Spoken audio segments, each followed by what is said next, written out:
وہ کوئی پبلش ہو جاتی ہے, کوئی آپ کو جو ہے کھلے عام بتا دی جاتی ہے, کورٹ کے تھرو بھی تو ہوتی ہے, وہ کورٹ کے تھرو ہوتی ہے نا. جب کورٹ کے تھرو ہوتی ہے تو اس کا جو پروسیجر ہے وہ ایسا نہیں ہے کہ ایسا جس کے اندر کوئی بے عزتی یا ذلت محسوس ہو, وہ ایک بالکل نارمل سا منیوٹ قسم کا جو ہے وہ پروسیجر ہے جس میں پیسے جو ہے وہ عدالت میں جمع ہوتے ہیں. ایسا ہوا ہے کچھ ابھی کوئی کیس ایسا سامنے آیا ہے جس میں یہ کام ہوا؟ میرے خیال میں دس از ہسٹری میں جو ہے وہ پہلی دفعہ کسی نے اتنا ڈیئرنگ سٹیپ لیا ہے اور کہ اس چیز کو رپورٹ کر کے. اور ایک دوسری بات یہ کہ جو میں اس ججمنٹ کے لحاظ سے کلیئر کرنا چاہتی ہوں, اس نے تیسرے مہینے میں جو ہے وہ اپنی ایف آئی آر کٹوائی تھی. تیسرے مہینے جی. اور جبکہ بچی جو ہے وہ اس کی 5ویں مہینے میں جو ہے وہ پیدا ہو چکی تھی. اس کے بعد اور بچی سروائیو بھی کی. جی سروائیو بھی کی. بچی زندہ ہے. بچی زندہ ہے. جی بچی زندہ ہے. اور جب اس کی چلی یہ کیس جو چلا ہے جس میں اس نے بایولوجیکل فادر والی بات کی, that is the next step. وہ ریپ کی تھی, ریپ کی ایف آئی آر تھی, اور بایولوجیکل فادر کی اپنی مینٹیننس مانگنے کی, تب بچی جو ہے وہ اس کی پیدائش ہو چکی ہوئی تھی.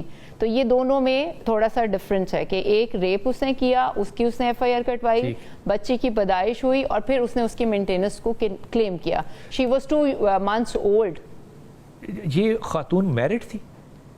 نہیں, یہ اس کا جو ہے اس میں جو ہے نہیں بتایا گیا, ذکر نہیں ہے کہ وہ میرڈ تھی یا نہیں تھی. یہ جو رباب جو ایکسپلائٹیشن ہوگی اس بچے یا بچی کی, ایکسپلائٹیشن سے مراد ہے جو کہ کیا کہنا چاہیے ایکسپلائٹیشن؟ اپ برنگنگ. جو ضلالت وہ بچہ لے گا یا بچی وہ جو ضلالت لے گی, اس ضلالت کا کوئی حل ہے؟ دیکھیں کیس لا جو ہے وہ ایک چیز کو سیف گارڈ کر رہا ہے, اور جو اس کو پیسے ملیں, ہاں اس کا نان نفقہ جو ہے اس میں یہ بات نہیں کی جا رہی کہ اس کو نام جو ہے وہ باپ کا اس کا لگے گا نہیں, لیکن جو اس کے اندر بہت سارا یعنی یہ قانونی جو قرآنک آیات کی انٹرپریٹیشن کی ہوئی ہے, بہت ساری حدیث کی انٹرپریٹیشن کی ہوئی ہے, اور ان باتوں کا ذکر کیا ہوا ہے جس میں اس طرح کے کیسز میں کیا ہوا تھا. اب آپ کہہ رہے ہیں کہ اس کو نام جو ہے اس کا دیا جائے گا یا نہیں, تو میں نے اس بات کو ایکسپلین پہلے بھی کیا ہے کہ اس کو وہ باپ کا حق نہیں اس پہ رکھتا. باپ یعنی کہ بایولوجیکل فادر وہ ایک ہوتا ہے نا باپ کا حق رکھتی ہے. نہیں, یہاں پہ اولاد جو ہے, یہ جو بچی ہے, یہ اس کی ہر چیز اسی طرح انجوائے کرے گی جیسی اس کو ایک بچے کو ملتی ہے. وراثت بھی, بالکل, پیسے بھی, بالکل سب کچھ انجوائے کرے. نام بھی وہ انجوائے کرنا چاہتی ہے تو شی کین ڈو اٹ, اس کے اوپر ہے. بٹ وہ زانی جو ہے, وہ ریپسٹ جو ہے, وہ اس بچی پہ کوئی حق نہیں رکھتا. اس بچی پہ کوئی حق نہیں رکھتا ایز اے اولاد. یعنی کہ اب آپ دیکھیں نا کہ وہ محرم والی بات آ گئی کہ وہ بچی کے لیے محرم ہے یا نہیں, تو ظاہری بات ہے ایک بچی جو ہے اس کے لیے وہ کہتی ہے کہ باپ میرے لیے محرم ہے, تو اس کے لیے محرم ہے. اور اگر اس کے ساتھ کوئی بھی یعنی کہ شادی نہیں, کا حق جو ہے وہ لیکن وہ جو نہیں کنزیوم کر, ہاں وہ کہے کہ جی بیٹا میں تمہیں پالنا چاہتا ہوں, میں تمہارا بایولوجیکل باپ نہیں پال سکتا, بیٹا میں تمہیں گود میں بٹھانا چاہتا, یعنی کہ وہ جو ایک باپتا ہے نا, جو وہ فادرہڈ ہے, نہیں استعمال کر سکتا, وہ ختم, فادرہڈ ختم ہو گئی.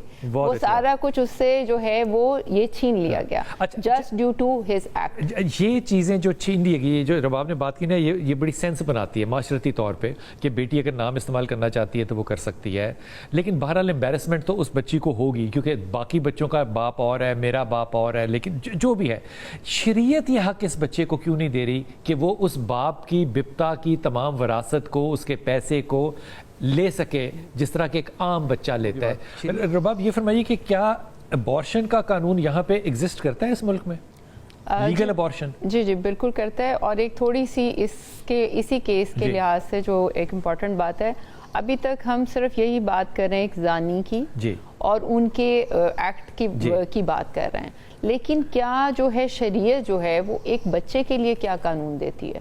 میرے خیال میں یہ ایک بہت امپورٹنٹ چیز ہے جس کو ہم اوور لک کر رہے ہیں. جی, دس از اے کوسچن مارک. اگر ہم ان کے اوپر احادیث اور قرآن کو کنسلٹ کریں تو اس کی کنسلٹیشن سے ہمیں یہی بات سامنے آئے گی کہ ایک بچہ جو اس دنیا میں آتا ہے اس کے لیے کیا کچھ شریعت کہتی ہے. اسی مد میں جو ہے وہ قانون بنا.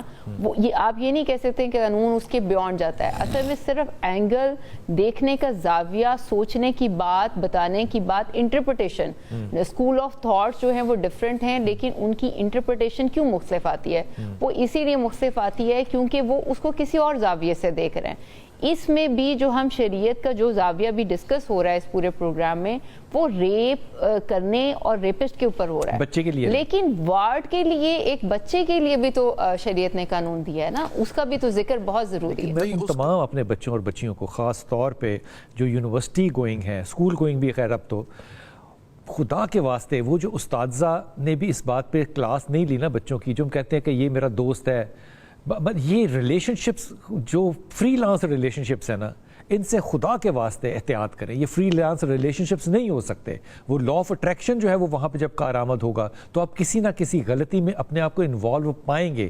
حلال اور حرام کا فرق کرنا اپنی اولاد کو سکھانا ماں اور باپ کا فرض ہے, اور یہ صرف حلال اور حرام شراب اور سور میں نہیں ہے, یہ معاملہ رشتوں کے اندر بھی ہے. جب رشتے قائم آپ نہ کر رہے ہوں اور آپ دوستیاں قائم کر رہے ہوں تو پھر آپ کو FIR جو ہے وہی کٹوانی پڑتی ہے. اپنی دعا میں یاد رکھیے گا. اللہ آپ کو آسانیاں دے اور آسانیاں بانٹنے والوں میں سے رکھے.